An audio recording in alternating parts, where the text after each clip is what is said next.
আফগানিস্তানকে 47 রানে হারিয়ে ভারতীয় ক্রিকেট দল সুপার 8 রাউন্ডে তাদের অভিযান শুরু করলো। খুবই ভালো একটা জয়। একবারের জন্য মনে হয়নি যে ভারত এই ম্যাচে পরাজিত হতে পারে, আফগানিস্তান ভারতকে হারিয়ে দিয়ে চলে যেতে পারে, এমনটা মনে হয়নি। বেশ ভালোই জয়। তবে ব্যাট হাতে সূর্যকুমার এবং বল হাতে জসপ্রীত বুমরা যে কাজটা করলেন সেটা যদি না থাকতো তাহলে কিন্তু ভারতের জন্য চাপ হতে পারত। মানে এই জিনিসগুলো সচরাচর ভারতীয় ক্রিকেটে দেখা যায় না, যে কোনো একজন প্লেয়ার ভালো খেলেছেন। মানে এই আমি আফগানিস্তানের মতো দলের বিপক্ষেই বলছি যে একজন প্লেয়ার ভালো খেলেছেন বা একজন বোলার ভালো বোলিং করেছেন, একজন ব্যাটার ভালো খেলেছেন এবং তাদের ওই ইনিংস বা বোলিংটা না থাকলে ভারতীয় দল বিপদে পড়তে পারত, এমনটা সচরাচর দেখা যায় না, কিন্তু আজকে দেখা গেছে। সত্যি কথা বলছি, ভারত একটা দারুণ জয় পেয়েছে। আসলেই ভারতকে কোনো অংশে বা কোনো জায়গায় মনে হয়নি যে ভারত হেরে যেতে পারে, কিন্তু তাও আমি বলবো সূর্যের ওই ইনিংসটা যদি না থাকতো বা বুমরা শুরুতেই ওরকম উইকেট টেকিং অ্যাবিলিটিটা যদি না থাকতো তাহলে কিন্তু ভারত আজ চাপের মুখে পড়তে পারত। যাই হোক, সেই সম্পর্কে আলোচনা করব। তবে ভালো জয়, এই জয়টা দরকার ছিল প্রথম ম্যাচে। এরপর বাংলাদেশ এবং অস্ট্রেলিয়া, মোটেও সহজ ম্যাচ হবে না। বাংলাদেশের সঙ্গে ভারতের রাইভালরি বিগত কয়েক বছরে তো আমরা দেখেইছি, এবং অস্ট্রেলিয়া, বুঝতেই পারছেন। সুতরাং আজকের জয়টা দরকার ছিল। ম্যাচের কয়েকজন প্লেয়ারকে নিয়ে বেশ কিছু হতাশাই আমাদের মধ্যে রয়েছে এই মুহূর্তে বলা যেতে পারে। তাদের সম্পর্কে বলার আগে যারা ভালো খেলেছেন তাদের প্রশংসা তো করি। বুমরাকে দিয়ে শুরু করি। সূর্য তো ভালো ব্যাটিং করেছেন, তার সম্পর্কে আসবো। প্রথমে বুমরা, জসপ্রীত বুমরা সম্পর্কে পাকিস্তান ম্যাচে আমি যতটা প্রশংসা করা যায় ততটা প্রশংসা করেছিলাম। যতটা করা যায় তার থেকে বেশি প্রশংসা করা যায় না, বিশ্বাস করুন। তার থেকে বেশি কেউ প্রশংসা করতে পারেন না। আজকের ম্যাচটা হয়তো সেরকম ইম্পর্টেন্ট নয়, অবশ্যই ইম্পর্টেন্ট, সুপার 8 রাউন্ড প্রথম ম্যাচ, বাট পাকিস্তানের মতো দলের বিপক্ষে ওটা আলাদা জায়গায় এবং সিচুয়েশনটা ওরকম ছিল। বাট বুমরা যে বোলিংটা করেন, তার যে ম্যাচুরিটি লেভেল, সিচুয়েশনকে কাজে লাগিয়ে কতটা সুন্দর বোলিং করতে পারে সেটা আলাদা করে কি বলবো। আজকের ম্যাচে বুমরা যে বলটাতে গুরবাজকে আউট করলেন, সাধারণভাবে আপনি দেখে হয়তো বুঝতে পারেন যে একটা ফ্লুকে বলটা লেগে গেছে ব্যাটে এবং কিপার ক্যাচ ধরেছেন, আউট। আপনার মনে হতেই পারে যে এটা তো কমন জিনিস, তাই তো? আপনি যদি গুরবাজকে একদম শুরু মানে প্রথম ওভারটা দেখেন, গুরবাজের মেন্টালিটিটা যদি দেখেন, কি টেকনিকে তিনি ব্যাটিং করছিলেন, কি তার ইচ্ছা ছিল কিভাবে মারা। গুরবাজ প্রথম ওভারেই অর্শদীপ সিং এর এগেইনস্টে বুঝিয়ে দিয়েছিলেন তিনি কি করতে চান। তিনি তার রেঞ্জের মধ্যে যদি বল আসে তিনি স্টেপ আউট করতে কোনো দ্বিধাবোধ করবেন না এবং আরামসে বল মানে বাউন্ডারি বাইরে পাঠিয়ে দেওয়ার ক্ষমতা রাখেন, জাস্ট ওই বোলারের মাথার উপর দিয়ে মারা, জাস্ট 30 ইয়ার্ড সার্কেলটা ক্লিয়ার করা, এটাই হলো তার আসল উদ্দেশ্য এবং এটাই আমরা প্রথম ওভারে দেখলাম। জসপ্রীত বুমরা পরের ওভারে বোলিং করতে এলেন এবং তার একটা সিম্পল তার উদ্দেশ্য ছিল যে গুরবাজকে আমি রেঞ্জের মধ্যে রাখবো না, গুরবাজের হিটিং রেঞ্জের মধ্যে আমি বোলিং করবো না, ব্যাস আমি ওয়াইড বলটা দেবো। ওয়াইড ইয়র্কার করার দরকার নেই, শুরু থেকে ওয়াইড ইয়র্কার কেউ করে না। আমি গুরবাজের হিটিং এরিয়ার বাইরে রাখবো, গুরবাজ যদি মিস করবেন ডট হবে এবং ওখান থেকে উইকেট চলে এলে উইকেট চলে আসবে। বুমরার ক্ষেত্রে আমরা বহুদিন ধরে একটা জিনিস দেখেছি, বুমরা কোনোদিনও ওরকম উইকেট টেকার বোলার নয়। বুমরা উইকেট তোলেন, বুমরা 9টা উইকেট হয়ে গেছে সম্ভবত, কিন্তু বুমরা কোনোদিনও ভারতীয় ক্রিকেট দলে একজন উইকেট টেকার বোলার ছিলেন না। বুমরা সেই ধরনের বোলার যিনি রান চেপে বোলিং করেন এবং সেভাবেই তিনি ম্যাচ জেতানোর ক্ষমতা রাখেন। টি-20 ক্রিকেটে একটা কথা বলা হয়, যদি আপনি লাস্ট ওভারে 15 রান, মানে লাস্ট ওভারে 15 না, ধরুন আপনার কাছে 4 ওভারে 40 রান রয়েছে, আপনার কাছে 4 ওভারে 40 রান রয়েছে এবং বিপক্ষ দলের হাতে ওই ধরুন 5টা-6টা উইকেট এখনো রয়েছে পড়ে। এই জায়গাতে দাঁড়িয়ে আপনি রান ডিফেন্ড করে জেতার বদলে আপনাকে ওই অল উইকেট নিয়ে জিততে হবে, এই ধারণাটাই থাকা উচিত। নর্মালি এই জিনিসটা টি-20 ক্রিকেটে বলা হয় যে আপনি ওরকম ভাবে রান ডিফেন্ড করে জিততে পারবেন, অতটা সহজ নয়। বুমরা হলেন সেই প্লেয়ার যাকে অল উইকেট ফেলার দরকার পড়ে না, যিনি রান ডিফেন্ড করে ম্যাচ জিততে পারেন এবং একাধিকবার তিনি এই কাজটা করে দেখিয়েছেন এবং বুমরা সেই টাইপেরই বোলার। এবং আজকে যেভাবে তিনি শুরুতে তার যে প্ল্যানিংটা ছিল, গুরবাজকে মারতে দেব না, আমার টার্গেট গুরবাজের উইকেট তোলা নয়, উইকেট তোলার জন্য বোলিং আলাদা হয়, উইকেট তোলার জন্য যে বোলিংটা করতে হয় সেটা wicket to wicket bowling. Bumrah যে বলটাতে গুরবাজের উইকেটটা তুললেন সেটা মোটেই উইকেট তোলার বোলিং ছিল না, কিন্তু ওই যে গুরবাজ প্রথম ওভারই একদম ভালো ওয়েতে চলে এসেছেন, একটু রেঞ্জের বাইরে রাখতে হবে এবং ঠিক সেই জায়গাতে তিনি সাকসেসফুল, 100% সাকসেসফুল। এই হলেন বুমরা। সিচুয়েশনকে কাজে লাগিয়ে কতটা ভালো বোলিং করা যায়, কতটা ভালো বোলিং করা উচিত, তার চেয়ে বেটার অন্তত কেউ যাবে। বুমরার প্রশংসা তো রোজই করি, বাট জাস্ট এইটুকুনি বলতে চাই যে এই জসপ্রীত বুমরা নামের একজন যে ভারতীয় দলের হয়ে ক্রিকেট খেলেন, এটাতেই যেন গর্ববোধ করার একটা ব্যাপার চলে আসে। Thank you Jasprit Bumrah, thank you. আগের দিনও বলেছিলাম থ্যাংক ইউ ফর এক্সিস্টিং, আজকেও তাই বলবো, থ্যাংক ইউ ফর এক্সিস্টিং, কারণ আপনার মতন একজন বোলার পাওয়া জাস্ট ভাগ্যের ব্যাপার। বুমরা দারুণ বোলিং করেছেন। বোলিং নিয়ে আর সেরকম কিছু বলতে হয় না। অক্ষর প্যাটেলের প্রশংসা আগের দিনও করেছি, আজকেও করব। অক্ষর প্যাটেল যেভাবে তার কাছে না আছে অতিরিক্ত টার্ন, তার হাতে অতিরিক্ত না করে ভ্যারিয়েশন আছে, কিন্তু তাও যেভাবে লাইন লেন্থ মেনটেন করে বোলিংটা করে, যেভাবে তিনি দেখুন অক্ষর এবং জাদেজা দুজনের বোলিং প্রায় সিমিলার, দুজনের বোলিং এর মধ্যে সেরকম কোনো ডিফারেন্স নেই, কিন্তু যদি আপনি দুজনকে একই জায়গায় রেখে একটা ফ্রেমে রেখে আপনি দুজনের কম্পেয়ার করেন তাহলে দেখতে পাবেন অক্ষর প্যাটেল একটু বাঁদিক থেকে বোলিংটা করে। মানে ধরুন আম্পায়ার দাঁড়িয়ে আছে, জাদেজা আম্পায়ারের যতটা কাছে থাকেন, হ্যাঁ, অক্ষর প্যাটেল আরেকটু দূরে চলে যান, ক্রিজের আরেকটু বাইরে বেরিয়ে যান তিনি, হ্যাঁ, এবং সেই জায়গা থেকে তার একটা উদ্দেশ্য থাকে যে আর্ম বল যদি আমি করি সেটা যেন ঠিকঠাক করি। নর্মালি তিনি আর্ম বল খুব একটা করেন না, কিন্তু ওই যে অ্যাঙ্গেল থেকে বলটা ছাড়েন, এবং জাদেজা এবং অক্ষরের যে বল ছাড়া যে মানে যে জায়গা থেকে বলটা ছাড়েন, রিলিজ করেন, রিলিজ পয়েন্ট যেটা, সেটা একটু হয়তো ডিফারেন্স আছে তাদের হাইটের জন্য, কিন্তু আপনি দেখবেন অক্ষর প্যাটেল বলটা করার সময় একটু ঝুঁকে যান, সুতরাং তার ওই এটাই মোমেন্টামটা ওই দিকে থাকে যে আমি যদি আর্ম বল করি তাহলে ঠিকঠাক জায়গায় যেন পড়ে, এবং ঠিক এই কারণেই তিনি লাইন লেন্থটা খুব সুন্দরভাবে মেনটেন করতে পারেন, এবং যতটা করা যায় অক্ষর প্যাটেল কিন্তু বল হাতে ততটাই করেন, ব্যাট হাতে তো করেন অবশ্যই, বল হাতেও করেন। অক্ষর ভার্সেস জাদেজা ব্যাটেলটা এই মুহূর্তে চলছে বটে, কিন্তু দুজনকে ম্যানেজমেন্ট খেলাবে, পরের ম্যাচও খেলাবে, যতই আপনারা জাদেজা ভালো খেলছেন না, যাদেরকে বাদ দেওয়া হোক বলুন না কেন, কিন্তু আমিও বলছি, বাট স্টিল এই দুজনের মধ্যে কিন্তু অক্ষর প্যাটেল অনেক বেশি ভরসা দিচ্ছেন ভারতীয় দলকে, এটুকুনি নিঃসন্দেহে বলা যায়। অক্ষর প্যাটেল দারুণ বোলিং করছেন, অর্শদীপ আজকে শেষ দিকে 2টো উইকেট তুলেছেন, অর্শদীপ ভালো বোলিংও করেছেন, বাট বুমরা নামের একটা প্লেয়ার রয়েছেন না, তার জন্যই কতটা বেশি ভরসা পাওয়া যায় সেটা দেখিয়ে দিয়েছে ভারতীয় ক্রিকেট। এবং হার্দিক পান্ডিয়ার বোলিংটাও ইম্পর্টেন্ট। আমি আগের দিনই বলেছিলাম যে একটা মোহাম্মদ সিরাজ আমাদের কাছে এখন রয়েছেন বটে, কিন্তু সিরাজ যখন থাকবেন না, যখন আমাদের মানে দুজন স্পিনার নিয়ে হবে না, আর একজন অতিরিক্ত স্পিনারকে লাগবেই লাগবে, যেমন আজকে কুলদীপকে লাগলো, তখন সিরাজকে বসতে হবে বা অর্শদীপকে বসতে হবে, এবং তখন হার্দিক পান্ডিয়ার ভূমিকা কতটা বোঝা যাবে। আজকে হার্দিক দেখিয়েছেন যে না, আমি আছি। হার্দিক 2 ওভারে 13 রান দিয়েছেন, উইকেট হয়তো পাননি, বাট বোলিংটা করে দেবেন, ওই সেই হার্দিক, আইপিএল এর হার্দিক আর নেই, ঠিক আছে, ব্যাট হাতেও সেটা দেখিয়েছেন। যাই হোক, এবার আসি ব্যাট। দেখুন বোলিং ভালোই হয়েছে, আফগানিস্তানের এগেনস্টে এই বোলিংটা হবে এটা তো এক্সপেক্ট করাই যায়, তাই তো, এই এক্সপেকটেশন তো রাখা উচিত। ব্যাটিং এর কথায় আসি, প্রথমে একটু প্রশংসা করে নি, তারপরে অনেক কিছু বলার রয়েছে। অনেকে বলবেন, অনেকে রেগুলার বলেন যে এই ম্যাচ জয়ের পর এই সমস্ত জিনিস আলোচনা করা উচিত না, এই সমস্ত জিনিস আলোচনা করা উচিত, বেশি করে করা উচিত। যাই হোক, সূর্যকুমার যাদব 28 বলে 53, দারুণ দারুণ, মানে আজকের ব্যাটিংটা অনুযায়ী আমি বলছি দারুণ। সূর্যকুমার যাদব আজকে যে ইনিংসটা খেললেন, আগের দিনে হাফ সেঞ্চুরি করেছিলেন, বাট আগের দিনের ইনিংসটা আমি বাদই দিলাম। এই যে বড় দল ছোট দল একটা আমরা ভাগ করে দিই না, বড় দল এটা ছোট দল, বড় দলের এগেস্টে ভালো রান করতে হবে, ছোট দলের এগেস্টে ভালো রান করলে বা রান করলে তোমার কিছু এসে যায় না, ছোট দলের এগেস্টে রান করে কি হবে, এরকম একটা ভাগ আমরা করে দিই, ঠিক আছে। আগের ম্যাচে ইউএসএ হাফ সেঞ্চুরি করেছিলেন, লোকে এমনি ইনিংসটাকে ছোট দলের খাতায় ফেলে দিয়েছিলেন যে আবার ছোট দল, পাকিস্তান ম্যাচে দেখো ডোবালো, চলো আবার ছোট দল। বাট আজকের ম্যাচে আপনি আফগানিস্তানকে বড় দল না ছোট দল কিসের ভিত্তিতে রাখবেন, কোন দিকে রাখবেন আমি জানি না, বাট আজকের ম্যাচে সূর্যর ইনিংসের যে ইম্পর্টেন্স সেটা আশা করি আলাদা করে আপনাদের বোঝাতে হবে না। টিম স্ট্রাগল করছে, এমনিতেই ভারতের টপ অর্ডার খুব একটা ভালো খেলতে পারছে না। ঋষভ পান্ত যিনি অ্যাকচুয়ালি ভালো ব্যাটিং করছেন, কিন্তু আপনি ঋষভ পান্তের একটা জিনিস বৈশিষ্ট্য দেখতেই পাবেন, ঋষভ পান্ত প্রত্যেকদিন যেভাবে ব্যাটিং করেন খুব রিস্কি ব্যাটিং, যদি ঠিকঠাক কানেক্ট হয় যেমন বল ছক্কা হবে, যদি ঠিকঠাক কানেক্ট না হয় বল আউট হতে পারে, এরকম একটা ব্যাটিং তিনি করেন, খুবই রিস্কি, যাতে 50-50 রিস্ক থাকে, এবং রিস্ক যেদিন কাজে লেগে যায় সেদিন ভালো ইনিংস খেলে। সুতরাং ওই জায়গাতে দাঁড়িয়ে ভারতের টপ অর্ডার রোহিত, কোহলি এবং ঋষভ, টপ 3 জন ব্যাটার, এরা কিন্তু সেই লেভেলের ফর্মে নেই, সেই টাচে নেই। সূর্যও ছিলেন না, তার সাথে যিনি আছেন দুবে 5 নম্বরে, তিনিও নেই। সুতরাং টপ 5 এর মধ্যে একমাত্র এই ঋষভ বাদ দিয়ে সেই রকম কিন্তু ভরসার কেউ নেই। আমি এটা ভেবেই বলছি যে লোকে ইতিমধ্যে ইউএসএর ওই ইনিংসটাকে, ইউএসএর এগেস্টে সূর্যর ইনিংসটাকে ছোট দলের এগেস্টে ইনিংস খেলেছে বলে সেই খাতাতে ফেলে দিয়েছে। সেই জায়গাতে দাঁড়িয়ে আজকে সূর্য যে ইনিংসটা খেললেন, শুধুমাত্র যে রান করেছেন এমনটা নয়, রানের গতিটা বাড়িয়েছে। এমনিতে আজকে ম্যাচে দেখাচ্ছিল যে সূর্য আগের দিন 19টা ডট বল খেলেছে, যেটা তার টি-20 ক্যারিয়ারে কোনোদিনও হয়নি, আন্তর্জাতিক টি-20 ক্যারিয়ারে 19টা ডট বল।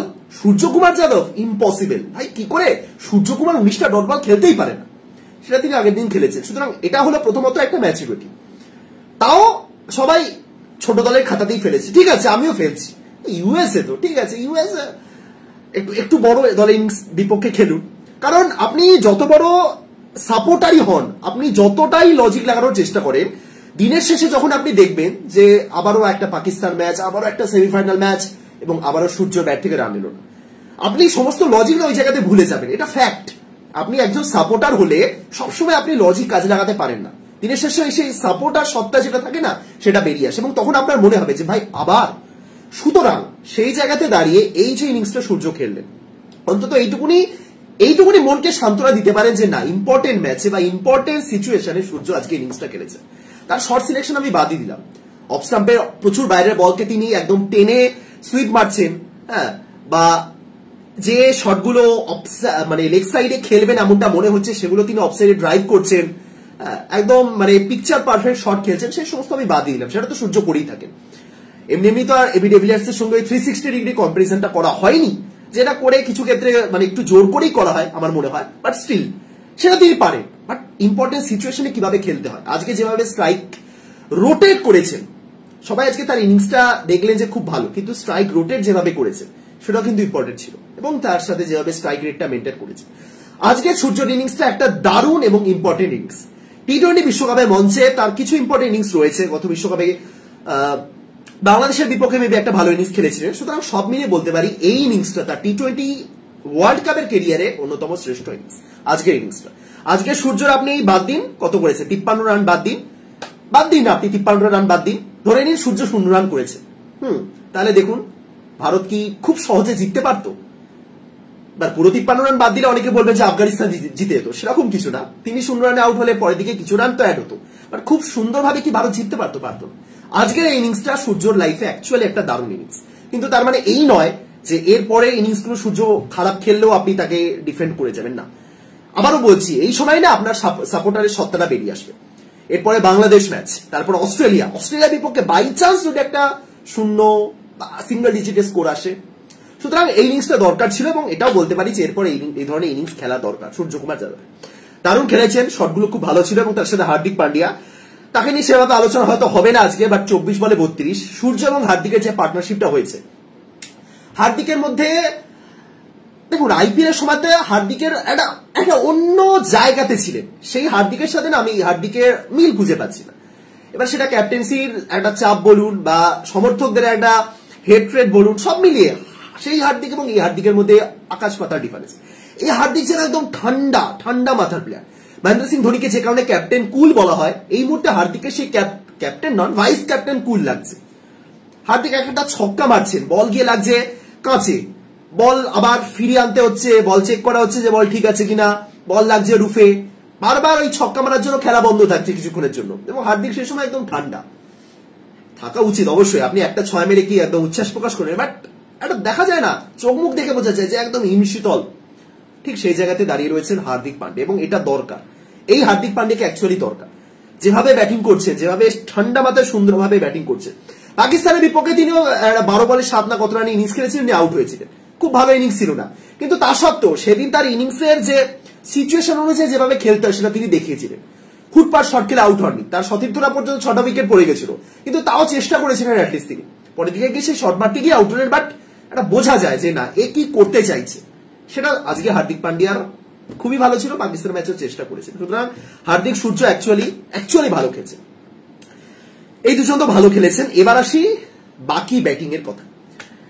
কিছু প্রশ্ন তো থেকে যাচ্ছে, কোহলিকে কি ওপেনিং করতে নামানো উচিত, শিবম দুবেকে কি বাদ দেওয়া উচিত, রবীন্দ্র জাদেজাকে কি টিম থেকে বাদ দেওয়া উচিত, এই ছোটখাটো কিছু প্রশ্ন।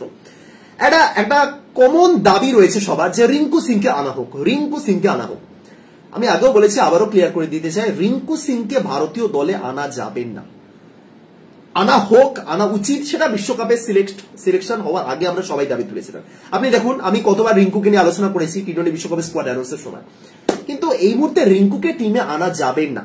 রিঙ্কুকে আনা হোক এই দাবিটাই তোলা মানে একেবারেই ভুল। এই যে আর কটা ম্যাচ খেলবে ম্যাক্সিমাম ভারত, সুপার 8-এর 2টো, যদি সেমিফাইনালে যায় আরেকটা, যদি ফাইনালে যায় আরেকটা, 4টে ম্যাচ। আজ 20 তারিখ, 29 তারিখে ভারতের পুরো টুর্নামেন্ট শেষ। 30 তারিখে ভারতের কি পুরো টি-20 বিশ্বকাপ শেষ। সুতরাং এই মুহূর্তে দাঁড়িয়ে প্রথমত আপনি রিঙ্কুকে আনবেন কিসের বেসিসে? তাহলে দুবেকে চোট পেতে হবে। এবার আপনি যদি মনে করেন যে দুবেকে ব্যাট দিয়ে মেরে পা ভেঙে দেওয়া হোক, তাও না, এই মুহূর্তে অন্য কাউকে ইনক্লুড করা হবে না, এটুকুনি আমি বলতে পারি। এই মুহূর্তে অন্য কাউকে ইনক্লুড করা হবে না। কারণ রিঙ্কু সিংকে যদি খেলাতে হতো, রিঙ্কু সিংকে তার আগেই নিয়ে আসতো। এই মুহূর্তে শিবম দুবে যদি চোটও পেয়ে যান, শিবম দুবের পরিবর্তে নয় সঞ্জু আসবে, নয়তো জয়সওয়াল আসবে। সুতরাং রিঙ্কুকে আনার দাবিটা এই মুহূর্তে তোলা উচিত নয়। সেটা যদি কোনোভাবে ওই গ্রুপ স্টেজে কোনো চোট পেতেন দুবে, তখন রিঙ্কুকে আনার কথা ভাবা যেতে পারতো। আগামী 9 দিনের জন্য রিঙ্কু মোটেও ভারতীয় দলে অন্তর্ভুক্ত হবেন না। এবং কি আপনি কি দুবেকে মেরে আপনি ঠ্যাংখোরা করে দেবেন? কি করতেছেন? সুতরাং রিঙ্কুকে আনা যাবে না, একদম সিম্পল অ্যান্সার। রিঙ্কুকে আনা উচিত ছিল, সেই দাবি আমরা আগে তুলেছিলাম, সেই সব বাদ দিন। সিলেকশন হয়ে গেছে, দুবে রয়েছেন, এখন জাস্ট একটাই প্রশ্ন করা হোক, দুবে পারফর্ম করতে পারছেন না কেন? রিঙ্কুকে আনা হোক, এই দাবিটা না তুলে প্রশ্ন এটা হোক যে দুবের কি হয়েছে ভাই, দুবে কেন রান করতে পারছেন না, দুবের কি সমস্যা, দুবে কি এই লেভেলের প্লেয়ার? আজকে তো তার জন্য একদম পারফেক্ট সিচুয়েশন ছিল। কয়েকদিন আগে আমি একটা ভিডিও বানিয়েছিলাম যে সুপার 8 রাউন্ডে পৌঁছালে ভারতের টিম কেমন হওয়া উচিত। সেই জায়গাতে আমি আফগানিস্তান এগেইনস্টে বলে দিয়েছিলাম যে এই ম্যাচে অন্তত দুবেকে বসানোর দরকার নেই, এই ম্যাচে দুবে থাকুন, কারণ আফগানিস্তান 3 স্পিনার, নবী আসবেন, নূর আহমেদ আসবেন, রশিদ আসবেন, এবং এই যেখানে খেলা হচ্ছে বারবাডোস, এখানে স্পিন অবশ্যই কাজ করে। সেই জায়গাতে দাঁড়িয়ে দুবে এর চেয়ে ভালো সিচুয়েশন দুবের জন্য তো হতে পারে না। স্পিন খেলতে আসছেন তিনি, ভারতের এই মুহূর্তে স্পিনের এগেইনস্টে অন্যতম শ্রেষ্ঠ প্লেয়ার তিনি একজন, আর একজন বসে আছেন শ্রেয়সার। সুতরাং এই এর চেয়ে আইডিয়া সিচুয়েশন দুবের জন্য হতে পারে না। সুতরাং প্রশ্নটা এই মুহূর্তে এটা হোক যে ভাই দুবে এত সুন্দর সিচুয়েশন পেয়ে কেন খেলতে পারছেন না? আপনারা সবাই একটাই প্রশ্ন করছেন যে কেন রিঙ্কু নেই। আরে কেন রিঙ্কু নেই প্রশ্নটা এখন তুলে কি হবে? একটা টুর্নামেন্টের মাঝে রিঙ্কু কি আসবেন? এই প্রশ্নটা তুলুন যে দুবের কি হয়েছে, এবং এটা তোলা উচিত যে দুবের কি হয়েছে, শিবম দুবের কি হয়েছে, তিনি কি করছেন। আজ শিবম দুবে একটা ছক্কা মারলেন, শিবম দুবে আজকে দেখিয়ে দিলেন যে তার হাতে হিট রয়েছে, ঠিক আছে, এবং সামনে ছক্কাটা মেরেছেন, সুতরাং সামনে বাউন্ডারিটা বড় ছিল। কিন্তু শিবম দুবে যেভাবে যে অ্যাপ্রোচে খেলছেন, যে ভয় নিয়ে খেলছেন, আগের দিন ফিনিশ করে এসেছেন, ওটা আলাদা ব্যাপার, বাট স্টিল আজ যে ভয় নিয়ে খেলছেন একটা, এবং ইভেন যে জায়গাতে দাঁড়িয়ে তিনি একটা রিভিউ নিলেন, তিনি নিজেই যেন কনফিউজড যে আমার কি রিভিউটা নেওয়া উচিত, আমি তো মনে হচ্ছে আউট হয়েছি। তিনি তো অবশ্যই বুঝেছিলেন যে ব্যাটে লেগেছে না কিসে লেগেছে। তিনি এমন জায়গাতে রিভিউ নিলেন যেন তিনি নিজের উপরে একটু কনফিডেন্ট নন যে এটা কি আউট, যদি আউট না হয় আমি একটা চান্স নিয়ে দেখি, কারণ আজকেও যদি ব্যর্থ হই নেক্সট ম্যাচে আবার জানি না। একটা খুব দ্বিধার মধ্যে রয়েছেন শিবম দুবে, যেটা দুবের থেকে এক্সপেক্টেড নয়। শিবম দুবে ইয়ংস্টার নন, 20 বছর বয়স তার নয়, 32 বছর বয়স হয়ে গেছে। শিবম দুবে বহুদিন ধরে ভারতীয় দলে খেলছেন, মাঝে বাদ পড়েছিলেন, কিন্তু বহুদিন ধরে খেলছেন। দুবের চেয়ে আরো বেটার কিছু এক্সপেক্টেড। স্পিনের এগেইনস্টে যিনি ভালো মারতে পারেন তিনি রশিদ খানের সামনে আউট হচ্ছেন। আমি জানি না শিবম দুবের কি হয়েছে, এবং শিবম দুবে এই টাইপের প্লেয়ার নন। এই আফগানিস্তানের সঙ্গেই ভারত টি20 সিরিজ খেলেছিল, মনে আছে, জানুয়ারি মাসে, এবং সেই সময় শিবম দুবে কেমন খেলেছিলেন দেখুন, কত রান করেছিলেন দেখুন শিবম দুবে সেই সিরিজে। আইডিয়াল সিচুয়েশন, সামনে বোলাররাও সেরকম, এবং সেই জায়গাতে দুবে আউট হচ্ছেন রশিদ খানের সামনে এবং leg before wicket. Rabindra Jadeja, ইদানিং যখন জাদেজার ব্যাটিং দেখতে বসি, ওডিআইতে বলুন, টি20তে বলুন, আইপিএলে বলুন, জাদেজা ব্যাটিং করতে আসছেন, তখনই যেন মনে হয় যে আবার জাদেজা এসেছেন ব্যাটিং করতে, ব্যাস গেল। একটা থাকে না যে এর উপর আমার এক্সপেকটেশন কি, একটা প্লেয়ার ব্যাটিং করতে এসেছে, এর উপর আমার এক্সপেকটেশন কি। কোহলি বা জয়সওয়াল, শুভমান গিল, রোহিত শর্মা, এরা যখন নামের একটা এক্সপেকটেশন থাকে যে না এরা ভালো খেলবে, এদের থেকে একটা ভালো ইনিংস দেখতে চায়। দিনের শেষে 0 রান হলে তারা একটা হতাশা থেকেই যায় যে ইস এত কিছু ভেবেছিলাম, এই হলো। জাদেজার ব্যাপারে আমার এক্সপেকটেশন এটাই দাঁড়িয়ে রয়েছে যে জাদেজা নেমেছেন, হবে হয়তো কিছু রান করবেন, 10, 15, 20, যত বেশি রান করবেন তত ভালো। সে এক্সপেকটেশনটাই না জাদেজার ক্ষেত্রে আমার আসছে না। আমি জানি না এটা হয়তো সমর্থক হিসেবে আমার একটা ব্যর্থতা যে প্রত্যেকের উপর সমানভাবে আস্থা রাখতে পারছি না, বা হয়তো এটা জাদেজার ব্যর্থতা যে তিনি সমর্থকদের আস্থাটা দিতে পারছেন না, আমি জানি না। বাট জাদেজাকে দেখলেই, বর্তমানে জাদেজা যখনই ব্যাটিং করতে আসছেন, আমার দেখে একটা কিরকম ফ্রাস্ট্রেশন টাইপের লাগছে যে আবার জাদেজা। আপনি পাকিস্তানের বিপক্ষে জাদেজার ব্যাটিংটা দেখুন, যেভাবে আউট হলেন, যে সিচুয়েশনে আউট হলেন, একটা নাথিং শট, বল এসেছে, প্রথম বলটা তিনি ফেস করছেন, জাস্ট ব্যাটের মুখটা খুলে দিলেন। ফুটওয়ার্ক বলুন, পজিশনিং বলুন, ফিল্ডিংটা দেখা বলুন, কোন দিকে কে আছে দেখা বলুন, জাস্ট মোহাম্মদ আমির সামনে আসছেন, ওকে প্রথম বলটা আমাকে চোখ বুঝে জাস্ট ব্যাটে লাগাতে হবে। ছোটবেলা হতো যে ব্যাটে লাগাতে পেরেছো মানে তুমি খুব ভালো, এরকম একটা টাইপের। এটাই জাদেজা, রবীন্দ্র জাদেজা এত বছর ধরে আন্তর্জাতিক ক্রিকেট খেলে ঠিক এই জিনিসটা করছে। আজ যে শটটাতে আউট হলেন, তিনি শটটা আউট হওয়ার পর দেখলাম হাসি মুখে ফিরে যাচ্ছে, মানে তিনিও কল্পনা করতে পারেনি যেরকম একটা উইকেট পড়বে। বলটা একদম উপরে ছিল, ছেড়ে দিলে হয়তো ওয়াইড হতে পারতো। ওই জায়গাতে দাঁড়িয়ে তিনি কি করতে পারতেন? আমি দেখুন, আমি জাদেজাকে ক্রিকেট নিয়ে জ্ঞান দিচ্ছি না, সেই দেওয়ার ক্ষমতা আমার নেই, বাট স্টিল দর্শক হিসেবে একটা তো জিনিস বোঝা যায় যে কি করা যেতে পারতো, কি করা উচিত ছিল। জাদেজা ভাই, তিনি জাদেজা, তার কি করা উচিত ছিল? তিনি ওই জায়গাতে দাঁড়িয়ে প্রথমত বলটা ব্যাটে লাগালেই হয়তো বল এজে লেগে বেরিয়ে যেতে পারত। তিনি কি করলেন? বলটা নামালেন, ব্যাট দিয়ে বলটা তিনি নামালেন। ওই বীরেন্দ্র সেহবাগ যে শটটা খেলতেন না, আপার কাট, সেরকম একটা ট্রাই করা যেতে পারতো। এমন না যে তার রিচ এরিয়ার প্রচুর বাইরে ছিল, না, তিনি বলটা অব্দি নাগালে গেলেন এবং তারপর বলটা নামালেন। অদ্ভুত শট, মানে এই শট জাদেজার থেকে আমি অন্তত এক্সপেক্ট করি না। তিনি একজন ব্যাটিং অলরাউন্ডার, এমন না যে তিনি নাম্বার 10-11 ব্যাটার, যে বল এসেছে ঠিক আছে লাগাতেই হবে, লাস্ট ওভার চলছে আর দুটো বল আছে। না, জাদেজাকে এই যে অক্ষর প্যাটেলের আগে নামানো হচ্ছে না, এটা জাদেজার জন্য একটা সম্মান দেওয়া হচ্ছে। সত্যি তাই, ম্যানেজমেন্ট জাদেজাকে এই মুহূর্তে অক্ষরের আগে ব্যাটিং করতে পাঠিয়ে সম্মান দিচ্ছে যে না, তুমি ব্যাটিংটা করতে পারো, চলো অক্ষরের আগে তোমাকে সুযোগ দিলাম। সম্মান এটা, কারণ এই টিমে অক্ষর প্যাটেল অনেক বেটার এই মুহূর্তে ফর্মে রয়েছেন জাদেজার চেয়ে। অক্ষর লাস্টের দিকে যে ব্যাটিংটা করলেন, যেভাবে ডাবলস গুলো বার করলেন, যেভাবে বাউন্ডারিটা মারলেন, সেই জাদেজা কিন্তু সেটা করতে পারছেন না। তা সত্ত্বেও জাদেজাকে অক্ষরের আগে ব্যাটিং করতে পাঠানো, এটা একটা সম্মান দেওয়া। তুমি ব্যাটিং অলরাউন্ডার, তুমি ব্যাটিং করতে পারো, যাও আগে যাও। সেই জায়গা থেকে দাঁড়িয়ে জাদেজা যে শটগুলো খেলছে, আনএক্সপেক্টেড। আবারও বলছি, আমি জাদেজাকে ক্রিকেট খেলা শেখাচ্ছি না, আমি কেউ নই জাদেজাকে ক্রিকেট খেলা শেখানো, কিন্তু জাদেজা এই শটগুলো খেলছে সেটা দেখেই যেন অবাক লাগছে। একেবারে হোপলেস টাইপের ব্যাপার চলে আসছে। বাদ দেওয়া ওরকম ভাবে কি, আপনি বাদ দিয়ে দিন, জাদেজাকে বাদ দিয়ে তো আরেকজন চাহালকে খেলান, 3টে স্পিনার হয়ে যাবে। বাদ দেওয়াটা কখনোই কোনো সলিউশন নয়, অন্তত জাদেজার মতো প্লেয়ারের ক্ষেত্রে তো বাদ দেওয়ার প্রশ্নই আসে না। কিন্তু কি করছেন জাদেজা, এটাই হচ্ছে প্রশ্ন। সামনে ইম্পর্টেন্ট ম্যাচ আসতে চলেছে, তার আগে যদি এরকম, মানে এটা ট্রেলার যদি আমি ধরি, তাহলে ট্রেলারে তো সুপার ফ্লপ। লোকে কি মেন মুভিতে তার পারফরমেন্স দেখতে চাইবে? কিছু করার নেই, বাট জাদেজা যেটা করছেন খুব মানে অড একটা ব্যাপার। 5 বলে 7 রান করে আজকে আউট হচ্ছেন। লোকে অ্যাকচুয়ালি মানে সার্কাসম করে বলছেন যে ওয়াও, জাদেজা আজকে সবচেয়ে বেশি রান খেলেছেন, এবারে টি-20 বিশ্বকাপের বেস্ট ইনিংসটা খেলেছেন। আর সেই বেস্ট ইনিংসটা যদি 7 রানের হয় তাহলে তো মুশকিল, তাই না? এবার আসি টপ অর্ডার, রোহিত এবং কোহলি।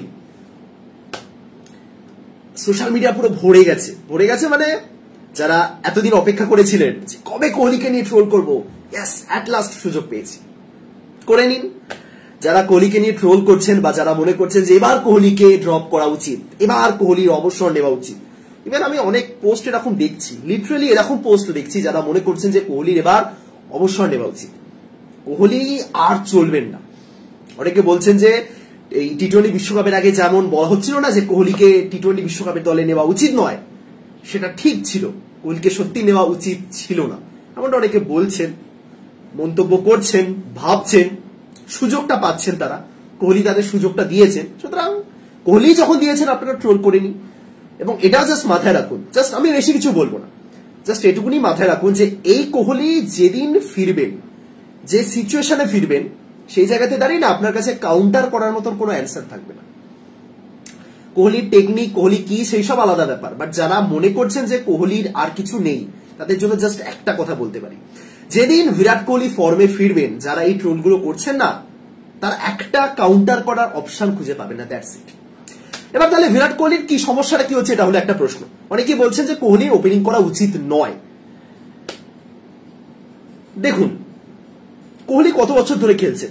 আজ কোহলির টেস্ট ক্রিকেটে কত 14 বছর পূরণ হলো। কোহলি প্রায় 17 বছর ধরে খেলছেন ভারতীয় ক্রিকেটে, ভারতীয় দলে। 17 বছর, 14 না 15 বছর পূরণ হলো। 17 বছর ধরে 2008 সাল থেকে বিরাট কোহলি খেলছেন ভারতীয় দলে। বিরাট কোহলি প্রথমে ব্যাটিং করতে আসতেন 4 নম্বরে। হ্যাঁ, বিভিন্ন পজিশনে ব্যাটিং করেছেন। 2011 বিশ্বকাপে তাকে 7 নম্বরে ব্যাটিং করতে পাঠিয়েছে ভারতীয় দল, সেটা আলাদা ব্যাপার। নর্মালি তিনি আসতেন 4 নম্বরে। মানে ওই সচিন, সেহবাগ, গম্ভীর, কোহলি 4 ওডিআই বিশ্বকাপে, ওটাই ছিল তার নাম্বার।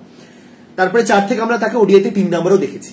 এবং টি-20 ক্রিকেটের কথা যদি বলি তাহলে ওই 3 ম্যাক্সিমাম টাইমটা তিনি 3, এবং আইপিএল এ ওপেনিং করেছেন বহু ম্যাচে, বহু বছর ভারতীয় দলের হয়ে ওপেনিং করেছে, বাট এই টি-20 বিশ্বকাপে এটা একটা নতুন ভূমিকা। এবার এই জায়গাতে দাঁড়িয়ে যদি আপনি বলেন বা আপনি মনে করেন যে কোহলিকে দিয়ে ওপেনিংটা হবে না, এটা সম্পূর্ণ ভুল। আপনি কোহলির স্ট্যাটস খুলুন যে ওপেনার হিসেবে বিরাট কোহলির রান সংখ্যা কত, আন্তর্জাতিক ক্রিকেটের রান সংখ্যা কত, আইপিএল এর মঞ্চে রান সংখ্যা কত। যে স্ট্যাটসটা বেরোবে না, সেই স্ট্যাটসটা দেখে আপনি ভাববেন যে ভালোই তো খেলেছে, তাহলে কেন রান করতে পারছে না, এই প্রশ্নটাই উঠবে। ওই স্ট্যাটিস্টিক্সটা দেখার পর আপনার মনে মোটেও এই প্রশ্নটা আসবে না যে এই তো কোহলি তো রান করতে পারে না ওপেনার হিসেবে, বাদ দেওয়া হোক। এই প্রশ্নটা আপনার মনে আসবেই না। আপনার মনে এই প্রশ্নটাই আসবে, আরে কোহলি তো ওপেনার হিসেবে যথেষ্ট ভালো, তাহলে কেন খেলতে পারছেন না, এটাই হলো প্রশ্ন। অ্যাকচুয়ালি কোহলি ব্যতিক্রমী, এটা তো মানতে হচ্ছে, হ্যাঁ এটা মানতে হচ্ছে। ওই হেটার্সদের মতো উল্টোপাল্টা ট্রোল না করে এটা তো আপনাকে স্বীকার করতেই হবে যে বিরাট কোহলির রান চেস করতে নেমে টি-20 বিশ্বকাপের মঞ্চে 800-র উপর স্ট্রাইক রেট ছিল, সেই বিরাট কোহলি হঠাৎ করে 500-র উপর স্ট্রাইক রেট ছিল, সেই বিরাট কোহলি হঠাৎ করে কিভাবে পরপর আউট হচ্ছেন, তারপর রান চেস করতে নেমে। পাকিস্তানের এগেস্টে যে কোহলি একদম দারুণ ফর্মে থাকেন, সেই কোহলি পাকিস্তানের এগেস্টে কিভাবে আউট হচ্ছে, এই প্রশ্নগুলো উঠবে স্বাভাবিক। তাহলে প্রশ্ন হচ্ছে কি, কোহলি কি আউট অফ ফর্ম রয়েছেন? উত্তর হচ্ছে না। কোহলি আইপিএল এর মঞ্চে অরেঞ্জ ক্যাপ নিয়ে এসেছেন, তিনি আউট অফ ফর্ম। কি ফর্ম মানে এটা কি, তাহলে আউট অফ ফর্ম এটাকে বলে? সমস্যাটা যেটা হচ্ছে, আমার অন্তত যতটুকু মনে হচ্ছে যে কোথাও না কোথাও গিয়ে বিরাট কোহলি সেই টাচে নেই। ফর্ম আর টাচ দুটো জিনিস আলাদা। আপনি পাকিস্তান আয়ারল্যান্ডের বিপক্ষে ম্যাচটা দেখুন, কোহলি শুরু করেছিলেন একটা দারুণ শট খেলে। কোহলি যে শটটাতে আউট হলেন সেটাও কিন্তু একটা দারুণ শট ছিল। বলটা যদি ফিল্ডারের হাতে না পৌঁছাতো সেটা একটা দৃষ্টিনন্দন শট হতো। আজ যে ছক্কাটা মারলেন, ইতিমধ্যে ওই হ্যারিস রাউফের ওই ছক্কাটার সাথে তুলনা করা শুরু হয়েছে, বলছে যে আবার হ্যারিস রাউফের ওরকম একটা ছক্কা মারলেন তিনি। হ্যারিস রাউফের এগেস্টে যে ছক্কাটা মেরেছিলেন তার সাথে এই নবীনের এগেস্টে ছক্কাটা কোনো তুলনাই হয় না, ওটা আলাদা লেভেলের ছিল। এটা একটা নর্মাল শট, যেখানে আপনি সামনে মেরেছেন, আপনার কাছে 30 সার্কেলে কেউ নেই, আপনি সামনে মেরেছেন, এটা আলাদা ব্যাপার। হ্যারিস রাউফের শটটার সাথে এটা তুলনা করবেন না।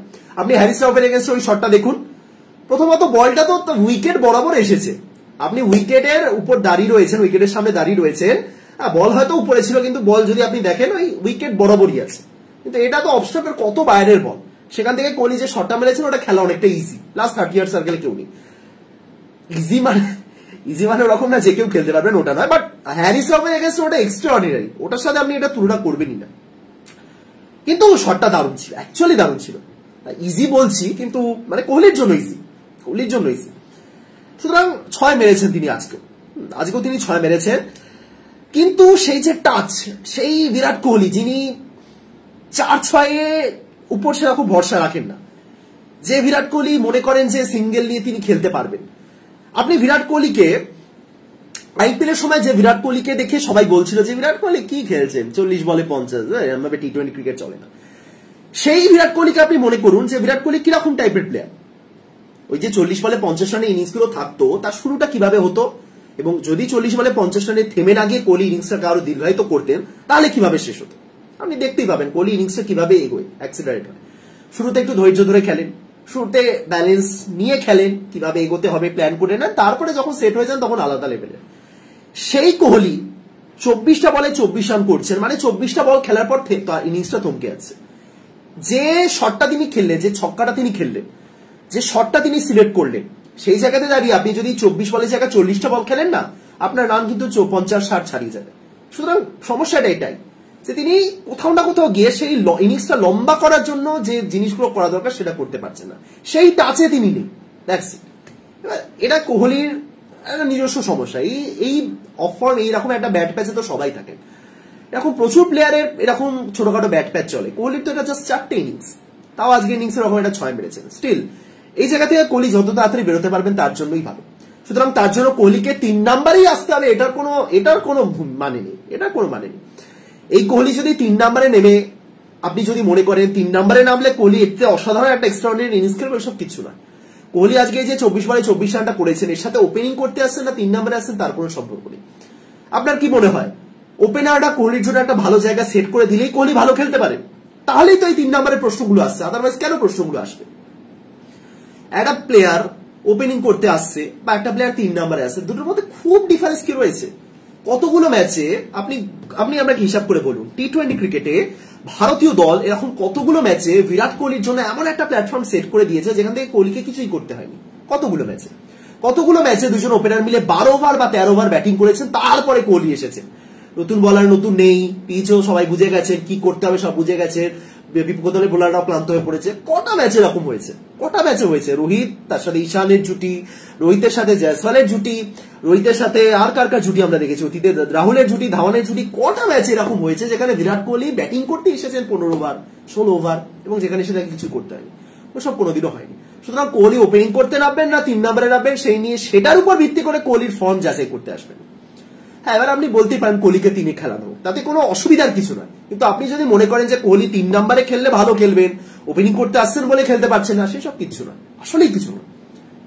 ওপেনিং করতে আসলে তিনি নতুন বল ফেস করছেন, তিনি শুরুতে আসছে, তিনি সিচুয়েশনটা বুঝতে পারছেন, সে রান চেস করতেও বা ওপেনিং করতে নর্মালি প্রথমে ব্যাটিং করতে আসা, ওইসব কিছু নয়। বাট হ্যাঁ, কোহলিকে 3 নম্বরে আনা যেতে পারে, সেটা টিমের সিচুয়েশন অনুযায়ী। কোহলিকে 3 নম্বরে আনা হলে কোহলিকে ওপেনিং করতে আনা বা কোহলিকে 3 নম্বরে আনা, আমার মতে কোহলির হিসাব কিছু বদল হবে না, কোহলি নিজের আন্দাজি ব্যাটিং করবে। যেটা বদল হতে পারে সেটা হলো ভারতের ব্যাটিং অর্ডার। আপনি জয়সওয়ালকে ওপেনিং করতে ঢোকাচ্ছেন, আপনি রোহিতকে ওপেনিং করতে ঢোকাচ্ছেন। প্রথমত আপনি যখন একজন বাঁহাতি ওপেনার টিমে রেখেইছেন, বাঁহাতি ওপেনার ট্রাভেল করছে, তাহলে কেন তাকে খেলাবেন না, সেই দাবিটা তোলা যেতে পারে। রোহিতের সাথে জয়সওয়াল ওপেনিং করুন, কোহলি 3 নাম্বার, সেটাও তার জায়গা, সেখানে খেলুন, এবং সেক্ষেত্রে দুবে এরা হয়তো বসার মানে তাকে বসানো হতে পারে, ড্রপ করা যেতে পারে, এটা একটা আলাদা ব্যাপার। কিন্তু কোহলি ওপেনিং করতে এসে খারাপ খেলছেন, 3 নম্বরে অসাধারণ খেলবেন, ওরকম না। কোহলি যেদিন টাচে থাকবেন যে কোনো পজিশনে তিনি পারফেক্ট এইটুকুনি বলতে পারি। বাকি রইল রোহিত শর্মা 13 বলে 8। রোহিতের আজকে ইনিংসটা দেখে একটু তো অবাক হলাম যে রোহিতের মতন একজন ব্যাটার, হ্যাঁ বাঁহাতি পেসারদের এগেইনস্টে স্ট্রাগল করছেন বটে, কিন্তু রোহিতের মতন ব্যাটার অফ স্টাম্পের বাইরের বলগুলো কিভাবে বারবার লেগ সাইডে খেলার চেষ্টা করছেন, এটা তো রোহিতের থেকে এক্সপেক্টেড নয়। রোহিত এত সুন্দর পুল শট খেলেন, রোহিতের পুল শট দেখে সবাই এতই মুগ্ধ হয়ে গেছে যে রোহিত অফসাইডেও কত ভালো শট খেলতে পারেন সেটা অনেকে দেখেনি না। রোহিত পারেন, সেটা পারেন, অবশ্যই পারেন। ড্রাইভ কি মারতে পারেন না? পারেন, অবশ্যই পারেন। কিন্তু যেভাবে বাঁহাতি পেসারদের এগেনস্টে বলগুলো তিনি লেগ সাইডে খেলার চেষ্টা করছিলেন এবং সেই কারণেই তো তিনি আউট হলেন। হ্যাঁ, মিডনের উপর দিয়ে মারতে গেলেন, হলো না। রোহিতের আজকের ইনিংসটা একটু অড, এইটুকুনি বলতে পারি। এই রোহিত আফগানিস্তানের এগেনস্টে সেঞ্চুরি করেছিলেন, এটা দারুণ ছিল, বাট আজকে একটা রোহিত কোহলি তারা সিনিয়র, বাকিটা তো বাট করে দেখিয়েছেন অতীতে। কিন্তু জাদেজার ব্যাটিং আমি তো জাস্ট কানেক্টই করতে পারছি না, কি হচ্ছে। শিবম দুবে 7 বলে 10, তার জন্য আইডিয়াল সিচুয়েশন ছিল। এই ম্যাচও তিনি যেহেতু ব্যর্থ হলেন, এরপরে তো তাকে ডিফেন্ড করার কোনো জায়গায় নেই। এটা কি, এই সিচুয়েশন তো তার জন্য perfect, ideal. Spin shot, wicket. যাই হোক, অতিরিক্ত খুঁত ধরলে আবার সবাই বলবে যে এ বেশি সমালোচনা করে, সেসব কিছু নয়। টিম ভালো খেলছে, অবভিয়াসলি টিম ভালো খেলছে। এই যে 47 রানে জয়, খুবই ভালো জয় ছিল। কিন্তু আপনি নিজেও আর একবার ভেবে দেখুন, আজকে যদি বাই চান্স সূর্যর ওই ইনিংসটা না থাকতো, তাহলে কি খুব সহজে একটা জয় আসতো না। কিন্তু তাও সহজে জয় এসেছে, কারণ শেষ পর্যন্ত বোলিং খুব ভালো হয়েছে। এবং জসপ্রীত বুমরা আজকাল একটু বেশি সেলিব্রেট করছেন, দেখে ভালো লাগছে। আইপিএল এর মঞ্চে তো বুমরা আসতেন, বোলিং করতেন, উইকেট তুলতেন, নিয়ে উইকেট পেয়েছে, এবার সেলিব্রেট করছেন, একটু হাত তুলছেন, ইয়েস, এরকমই বোলিং করে যান, দ্যাটস ইট। আর কি বলবো, আলাদাই 4 ওভারে 7 রান দিয়ে 3টে উইকেট, 1টা মিডল। যাই হোক, ভিডিওটা এখানে শেষ করছি। পরশুদিন আবার ভারতের ম্যাচ বাংলাদেশের সঙ্গে। এবং দেখুন আরো একটা জিনিস, শিবম দুবের ক্ষেত্রে যেটা বললাম, এই যে স্পিন সহায়ক উইকেট ছিল, এটা কিন্তু আর অ্যান্টিগাতে পাবো না আমরা, একদম পাতি কথা। এই সিচুয়েশনটা পুরো বদলে যাচ্ছে, এই জিনিসটাই আর থাকবে না। বারবাডোসের মাঠ, বাউন্ডারি যথেষ্ট ছোট ছিল আজকে, সামনেগুলো বাদ দিলাম, বাউন্ডারি যথেষ্ট ছোট, 53 মিটারের পিছনের দিকে বাউন্ডারি, আমরা বুঝতে পারছি কতটা ছোট মাঠ। 70-72 বেশি বড় বাউন্ডারি লাইন নেই। সেই জায়গাতে পরের ম্যাচ অ্যান্টিগা মানে যেখানে প্রচুর রান উঠছে। আগামীকালে অস্ট্রেলিয়া বাংলাদেশের ম্যাচ দেখি বোঝা যাবে, ধারণা পাওয়া যাবে যে অ্যান্টিগাতে কিরকম। যে পিচে খেলা হবে সেটা সম্ভবত এই সাউথ আফ্রিকার ম্যাচে যেটা হয়েছিল, সাউথ আফ্রিকা ইউএসএ, বুঝতে পারছেন তো কিরকম রান উঠবে। সেই জায়গাতে দাঁড়িয়ে আপনি জয়সওয়ালকে অবশ্যই ট্রাই করতেই পারেন, না করার তো কিছু নেই। জয়সওয়াল নামবেন, রোহিত শর্মা যে কাজটা করতে চাইছে শুরু থেকে জয়সওয়াল করুন, রোহিত একটু ধৈর্য ধরে খেলুন। যাই হোক, তো ভিডিওটা এখানে শেষ করছি। আশা করি সবাই ভালো আছেন, ভালো থাকুন, দেখা হচ্ছে পরের ভিডিওতে। তাদের সবাইকে টাটা।